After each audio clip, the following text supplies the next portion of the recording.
Okay, welcome back. When we left off last time, we had just finished up the three classes of levers. And now we're going to take a look at some of the other simple machines. The next one is a pulley. A pulley is often called a modified first-class lever. And the reason why it's called a modified first-class lever is this axle in the wheel with the rope running over it is the fulcrum, and then you have the effort arm and you have the resistance arm. So you got the same kind of thing. It's just like, you took the lever arm and just bent it like in the shape of a rope. There's a short clip here that we're going to take a look at on pulleys. Pulley.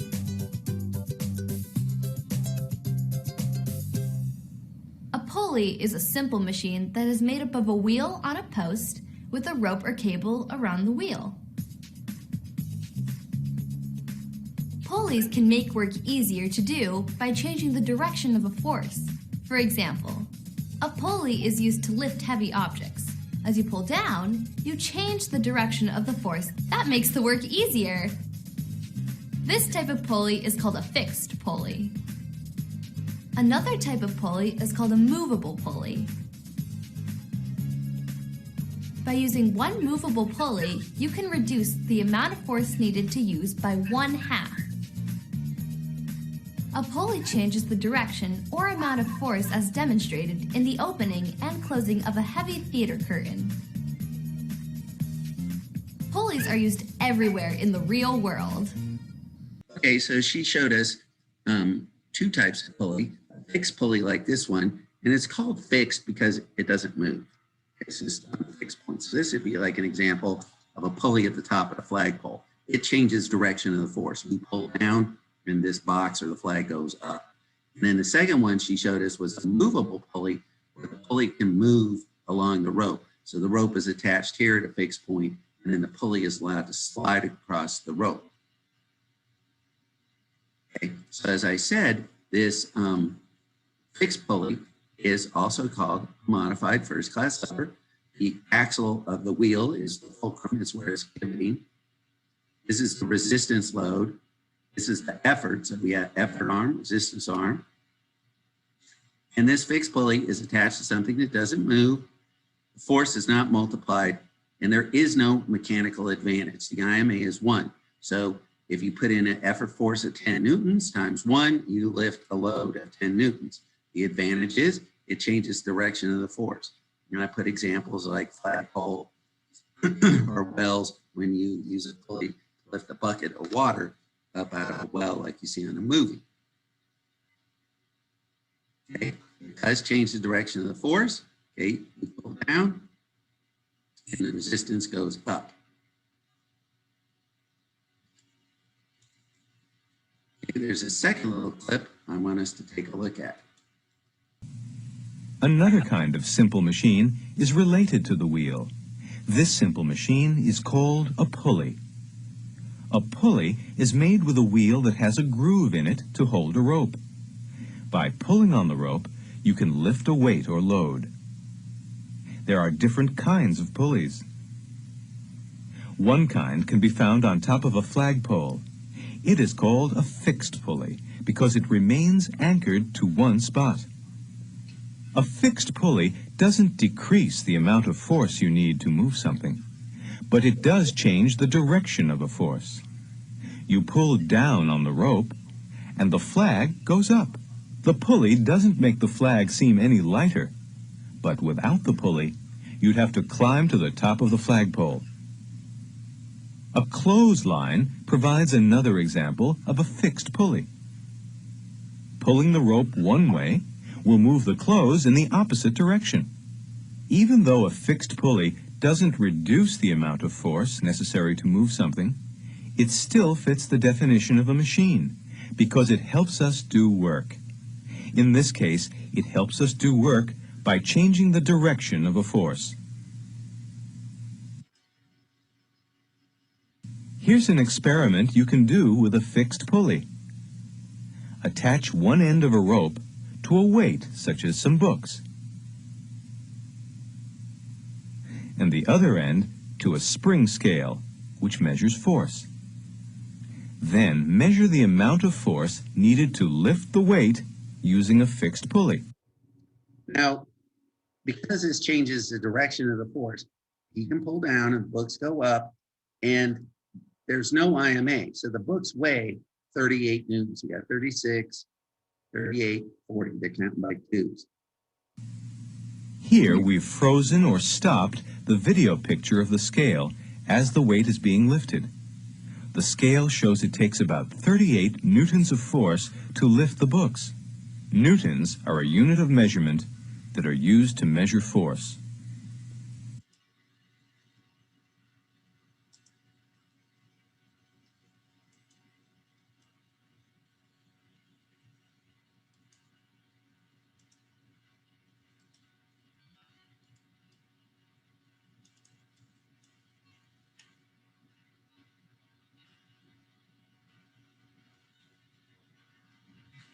Okay, so I want us to pay attention with the fixed pulley.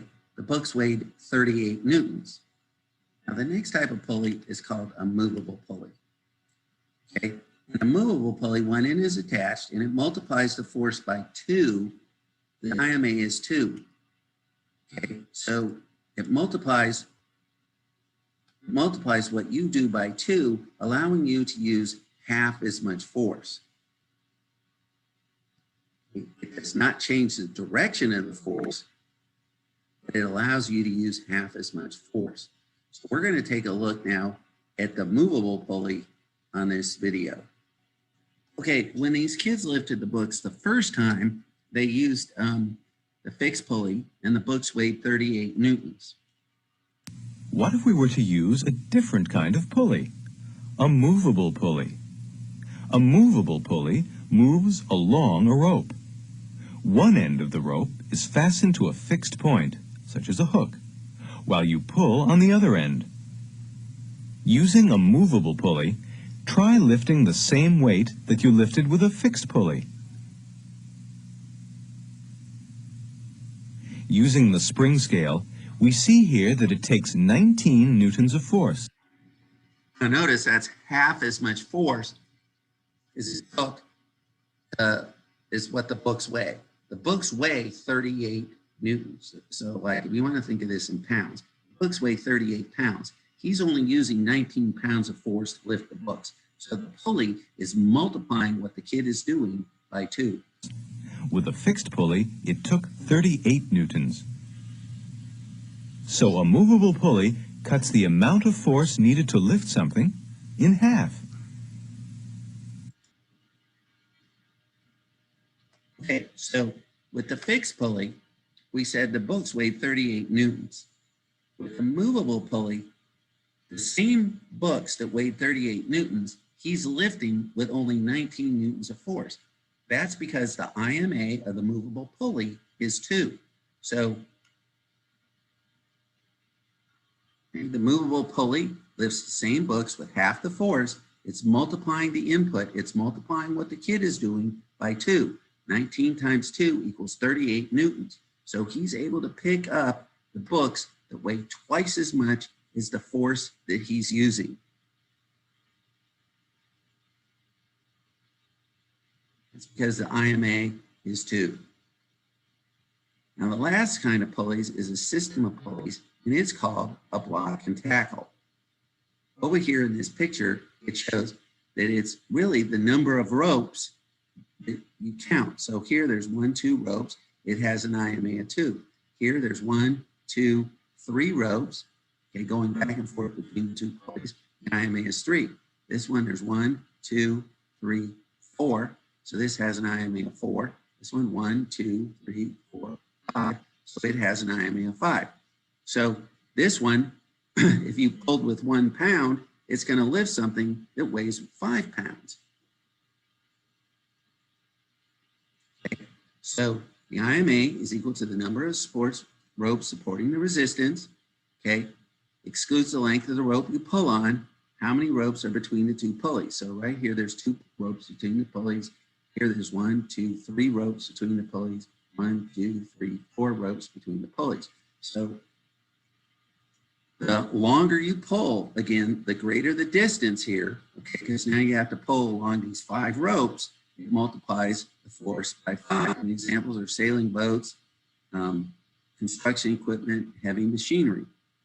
We're going to take a look at this clip on movable pulleys. Because movable pulleys decrease the amount of force necessary to lift something, they often are used with fixed pulleys, like this. So this one would have an IMA of 2, 1, 2. So it's going to double the force that you put on here. So whatever this thing weighs, you only have to pull with half as much force. This type of setup is called a block and tackle. Movable pulleys are commonly used along with fixed pulleys to lift heavy loads, like this bucket of cement. This movable pulley is being used by a crane. Now, there's this slideshow I put that shows some actual movable pulleys. Okay, notice how on these old-time sailing ships, they had a lot of ropes going here. This is because the sails were very, very, very heavy. Now, the sailors on the deck would have to pull, like this one has 6 ropes, they would have to pull 6 times as far on those ropes is what it was actually going to raise the sail. So if the sail was going to go up 1 foot, they would have to pull 6 feet of rope, but it allowed them to use 1/6 the force. On this one, there's 4 ropes supporting this. So this is going to have an IMA of 4. So if you're trying to tack and you want to pull this sail in, okay, if you pull with 10 pounds here, it's going to pull on the sail with 40 pounds because it's going to multiply what you're doing by 4. There's 1, 2, 3, 4 ropes supporting this. Now, if you're going to pull the sail in 1 foot, you have to pull 4 feet of rope. So it's the increased distance. Okay, now here's another illustration of different kinds of pulleys. We have a fixed pulley where it doesn't move. The IMA is 1. We have a movable pulley that the pulley moves along the rope. It has an IMA of 2. So if this was a 2 Newton rope, you would have a 2 Newton block. Here, you would have to pull with a force of 2 Newtons. Here, you would only have to pull with a force of 1 Newton. Okay. This system of pulleys has an IMA of 2. It's going to double the force because there's 1, 2 ropes. So again, you'd only have to pull with a force of 1 Newtons if the block weighed 2. Here, this one has 3 ropes supporting the object, 1, 2, 3, and the IMA is 3. So this would, whatever you do would be multiplied by 3. The next type of simple machine is a wheel and axle. The definition of a wheel and axle is 2 wheels of different sizes rotating together. So the first little wheel is the axle. The second big wheel is what we call the wheel itself. Okay, and the IMA is the radius of the wheel divided by the radius of the axle. So again, it's the increased distance around. So in all of these, remember we said the IMA comes from the increased distance. Now, if you've ever seen like an old car or an old truck that didn't have power steering, the steering wheels are huge. That's because without the power steering, all of the mechanical advantage to turn the car or vehicle came from the increased distance around. So you had to turn the steering wheel a long ways around, but you got the mechanical advantage.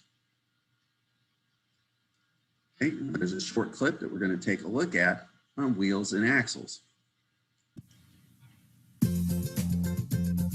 Wheel and axle. The wheel and axle is a simple machine made up of a wheel connected to a post. The post is called an axle. Wheels and axles help people apply more force or lift a heavy load with less effort. An example of a wheel and axle used to apply more force is when you use a wrench to turn a bolt. Okay, so the axle is the bolt itself. Okay, the wheel, this is like the spoke of a wheel, is the wrench. So the longer the wrench, the more mechanical advantage you would get because it would have a bigger radius around. to turn a bolt. The wrench is the wheel and the bolt is the axle. When you turn the wrench, it moves a greater distance than the axle, but it takes less effort to turn it. The axle moves a shorter distance, but it turns with greater force. A ski lift is a good example of a wheel and axle. The large wheel turns on an axle, winding the cable around and lifting the load. We use wheels and axles every day. For example, cars use wheels and axles. A screwdriver is a wheel and axle. Okay, the shaft is the axle and the handle is the wheel. Now, sometimes when you can't turn the screw, people will wrap a rag or something around the handle. That's to get more mechanical advantage because the IMA is the radius of the wheel divided by the radius of the axle. So by making it bigger, you get more mechanical advantage. The handle of the screwdriver is the wheel and the shaft is the axle. A doorknob is a wheel and axle too. The actual knob is the wheel and the shaft is the axle. A special kind of wheel is called a gear. Gears are toothed wheels. Gears can transfer forces from one part of a machine to another. Okay, and then there's this second little clip that I want us to take a look at, and they explain a little bit more about wheels and axles. Now let's look at another kind of simple machine. People depend on this simple machine all the time. Without this simple machine, there would be no cars